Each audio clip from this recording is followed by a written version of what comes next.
Within hours of Jeffrey Epstein's apparent suicide, President Trump was retweeting a conspiracy theory linking Bill Clinton to his death. It was immediately picked up by Russian state media, going viral.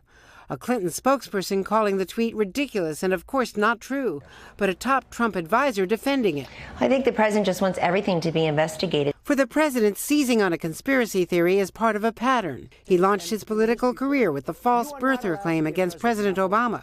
He may not have been born in this country. In 2016, there was the bizarre claim that Republican rival Ted Cruz's father had been involved in the Kennedy assassination. There was a picture of him and crazy Lee Harvey Oswald having breakfast. And after the election, the false charge that millions in California had voted illegally for Hillary Clinton. The same person votes many times. You probably heard about that. Other examples, that Justice Scalia may have been murdered, that vaccines cause autism, or thousands of Muslims celebrated in Jersey City on 9/11.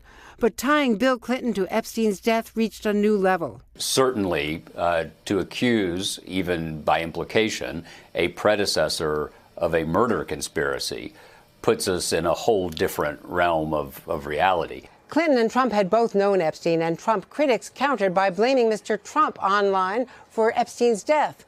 Marco Rubio chided both sides for spreading conspiracies, but no one did it with as big a megaphone as the president. Hey, NBC News fans, thanks for checking out our YouTube channel. Subscribe by clicking on that button down here, and click on any of the videos over here to watch the latest interviews, show highlights, and digital exclusives. Thanks for watching.